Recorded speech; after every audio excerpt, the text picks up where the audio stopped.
excited about where the offensive line's at? Do you think they're going to be a little bit better than what they were last year? We are excited where they're at right now. I think the biggest thing for us is we have to acknowledge that we're not where we need to be at any position.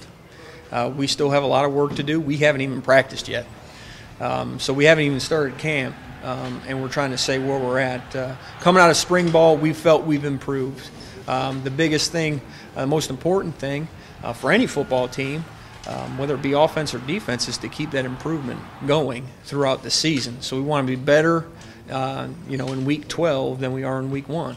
And that's the key. And that's how you got to practice, and that's how you have to structure yourself. And that's how you got to stay motivated and keep your focus on improvement.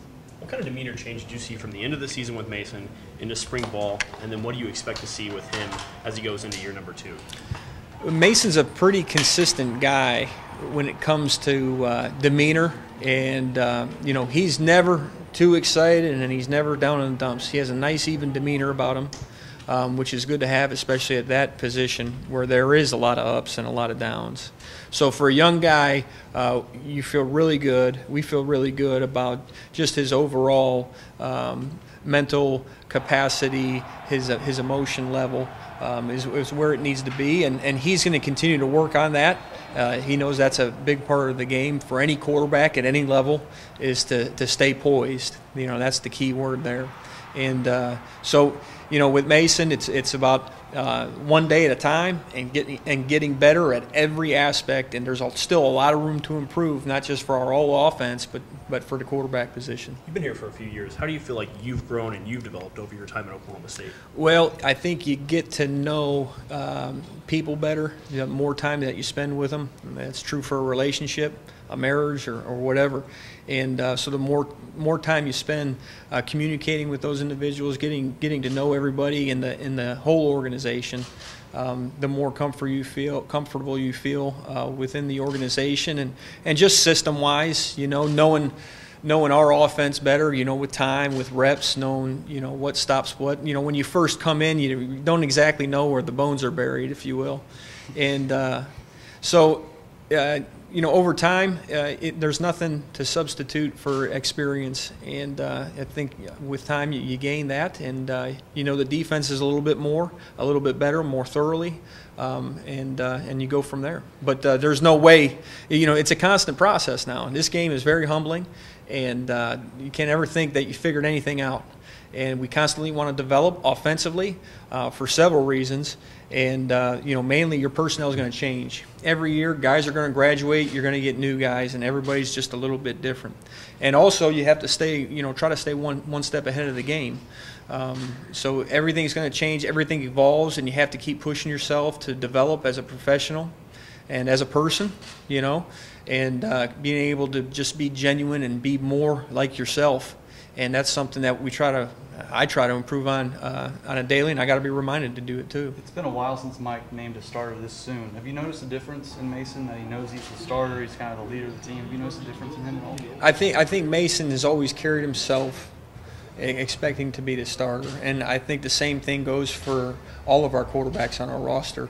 I think when you're as talented as those guys, which I wasn't even close, right? Most of us, but 99.9% of the population isn't, right?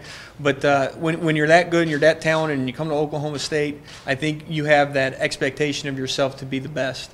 And I think all of our quarterbacks have that quality, not just Mason, but Jay and our younger guys as well. Are you comfortable with Mason yet as far as calling plays? You only had a few games with him. Is that a learning process, an ongoing process? Well, I mean, it's not about feeling comfortable with calling certain plays for certain people, I guess. We're trying to game plan and put in the plays that fit our players the best. So whoever is playing, you have to feel comfortable calling those particular plays, because those are the plays that you sat and you met about and you went with the staff and said, well, we feel good about these plays. So, by gosh, I hope you feel good about those plays, calling them. Yes, sir. How comfortable are you right now with where you guys are at the running back position? Well, we haven't practiced yet, so I can't give you an absolute answer. I wish I could, but we're going to see him practice first, and then be able to evaluate. But on paper, we feel real good about. We know Rennie Childs. We know he's a durable back. He's a smart back. He secures the football real well. He runs strong. He runs tough, and he needs to continue to develop mentally and physically. And Chris Carson coming in, we expect great things from him. We've heard good reports coming out of our strength and conditioning staff and what he's done over the summer to prepare his body to be ready to go. So we feel good about those two guys and the rest of the guys that provide depth behind them. So we feel good about it right now, but we got to practice. Got to ask you about Coach Arroyo coming in with the running backs with the NFL pedigree, a younger guy. What has he brought? He's a very knowledgeable guy. And, what's interesting about the same thing with all three new additions is they did a great job just really wanting to learn and look at our film from last year and years previous and looking at our system and really learning their system. And now that process is over, spring ball is over, you kind of peel it back a little bit and then try to get some knowledge from them. And they're very knowledgeable, all three coaches that are new additions to us. And you learn every day going into the staff room, which is really important, and it's a lot of fun. So there's an energy there. Coach Arroyo has coached quarterbacks, so it is great to pick his brain on certain things. And shame on me if we weren't being there. Trying to generate more conversations of how to get better and learning the game of football. I mean, there's a lot to it, and those guys have a lot of knowledge, so it's just great being a part of this staff. Well, I know you recruited Mason, but when he was redshirting, when he shows up on campus and you see him redshirting, were you kind of like, whoa, this guy has potential? Did you know right away when he was on campus? I know he was redshirting and you guys had to bring him out because of injury, but when he got here, did you kind of realize, wow, this is the guy I wanted to recruit? Well, Mace was an early enrollee, so he had that spring too. Mm-hmm. Don't forget. And early on, it was physically you could see it there, yeah. But he was not ready early on. There was no way, and he'll tell you the same thing. There was a lot of growth from a mental standpoint, knowing the system and being able to communicate it, and knowing where to go with the ball.